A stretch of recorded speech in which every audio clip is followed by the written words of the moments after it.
Seres humanos que acompanham o Planeta Podcast, temos um recado para vocês. Show do Planeta Stand-Up, link na descrição.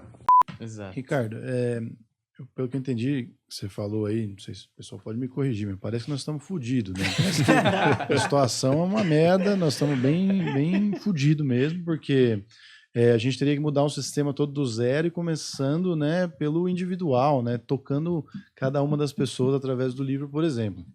Então a gente está bastante fodido. Agora, o sistema eleitoral por si só, que também já está prejudicado, você disse, porque as coisas se espalham entre muitos partidos e tudo mais, o que a gente poderia fazer? Você já estudou fora, já viu outras coisas lá. O que a gente poderia fazer para que as coisas funcionassem melhor até nessa distribuição dos candidatos, nessa fiscalização? Será que, por exemplo, o voto impresso não seria uma grande solução para a gente ter a justiça realmente para quem vai ser eleito? É uma ideia que eu tenho aí que eu acho muito inovadora, que é o voto impresso. Eu só estou jogando uma, mas se você quiser eu posso jogar outras aqui. Então, eu acho essa ideia...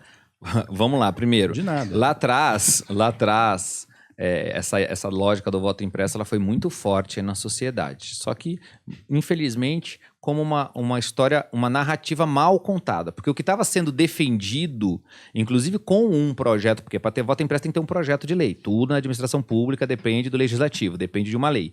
Tinha um projeto de lei que não era para voltar, como muita gente acha, voltar como já tivemos em um passado não tão distante assim, o voto de papel mesmo. Você escrevia num papel o nome da pessoa que você queria, fazer um xizinho ali no candidato. Não era isso que estava no projeto. Era, nós vamos manter o sistema que nós temos hoje de urnas eletrônicas, só que ao lado da urna eletrônica teria uma impressora. Você votaria, computava na urna eletrônica, depois ia imprimir um voto que ficaria exposto num negócio de acrílico, de vidro, sei lá qual material seria, você ia ver o seu voto, o voto confirmou aquele voto, aí ele cortava aquilo, caía dentro de uma urna naquele papel. Isso era o que estava sendo discutido, estava sendo chamado de voto impresso. Muita gente estava confundindo com a volta do voto ao papel. Isso é primeiro um esclarecimento. Segundo, cara, eu acho que o que pudesse ter de mais transparência na eleição, ok. Só que toda moeda, eu costumo dizer que ela tem dois lados, ok? Tudo bem, vai dar mais transparência para a eleição, ter o voto digital numa urna e depois ter a possibilidade de ter uma auditoria naquele voto? Pode dar mais transparência. Ao mesmo tempo, você pode criar um novo universo de judicialização das eleições. Porque vai ter a eleição, vai se computar muito rapidamente pelo voto digital e com toda a certeza do universo, quem perdeu vai dizer, não é assim que funciona, eu quero a contagem no papel. Aí vamos nós ali, já com uma pessoa eleita, passar por um processo judicial todo para contar aqueles papeizinhos do Brasil inteiro. Só que, olha só, uma coisa é eu fechar as eleições numa urna eletrônica aqui, pegar um sistema eletrônico que já tem a impressão da boleta, quem acompanha as eleições sabe, terminou, quando começa as eleições, o mesário o presidente da mesa tem que imprimir de todas as urnas e aparecer zerada, a tal da zeríssima, que você mostra ali para os fiscais, tudo zerado, nenhum voto naquela urna, começa a eleição, no final ele imprime de novo uma tripinha de papel que pendura lá na parede para os fiscais verem com o número de voto que teve naquela urna para cada um dos candidatos, para executivo e para legislativo. Então já tem essa impressão aí de votos, ok? Legal. Mas aí se pega esse digital, leva para o TRE dos estados, o TRE faz a transmissão para Brasília, conta os votos. Sai ali no mesmo dia. Aí agora imagina o seguinte, além de levar o digital, tem que levar o físico. Todo cuidado com esse físico, porque se sumir um único voto por algum motivo, uma urna dessa quebra, uma urna, imagina Brasil, não estou falando de São Paulo, Taim, Bibi. Nós estamos falando de Brasil, de Acre, nós estamos falando de Rondônia, nego armado, pega uma única urna de papel, ok? E dá fim nessa urna. Acabou. A contagem já não vai ser mais a mesma. Já não vai ser exatamente a digital, porque a digital não foi abalada em tese.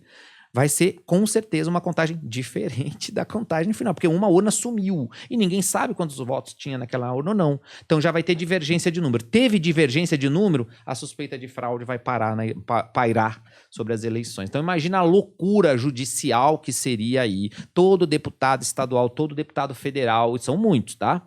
É porque são 513 deputados federais eleitos. Cada partido pode lançar uma quantidade imensa de candidatos por estado. São milhares de candidatos. Ao candidato que teve 18 votos, ou seja, completamente insignificante no processo eleitoral, ele vai falar, fui roubado. Eu fui roubado. Eu exijo, e vai pegar um advogado que vai comprar essa briga, eu exijo a recontagem dos votos. Imagina, ia virar uma loucura insana. Então, para mim, quanto mais auditável pudesse ser, melhor.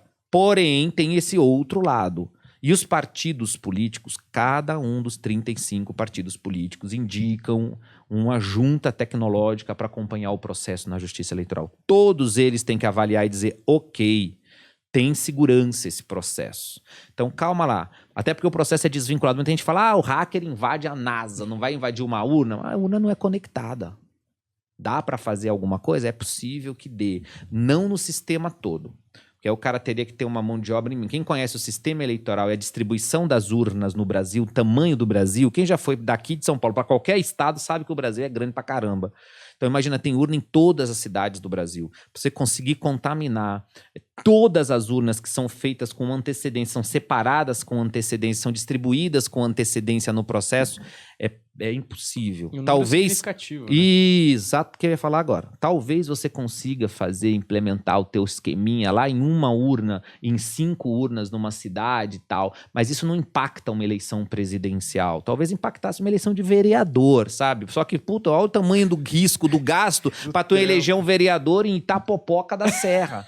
Porra, faz sentido, entende? Então, de novo, não é que é inviolável o sistema, é que do jeito que ele é, você teria que violar urna por urna no Brasil inteiro, cara. Pô, tem que ter um chapéu de alumínio, como meu amigo ali fala, do tamanho do mundo, cara, pra tu poder pensar uma insanidade dessa, enfim. Mas, de novo, você viu o que aconteceu nos Estados Unidos agora? Lá é voto de papel, naquele estado que nós pegamos a galera na madrugada ali fazendo a votação por correio. Porque lá nos Estados Unidos, cada estado determina o modelo de votação. Então, se pode ter por correio ou não e tal, etc. E ali você viu que era por papel e o cara tava metendo um monte de voto ali na madrugada no correio. Então, não tem sistema inviolável. Agora, o nosso, eu acho que é um sistema muito próximo do seguro. É tudo aí conversinha para quem vai perder a eleição, entende? E no fim do dia, fraudar uma urna, 2 urnas, ok, vai lá, talvez seja possível. O sistema todo, aí é coisa de Marvel mesmo, de Pixar.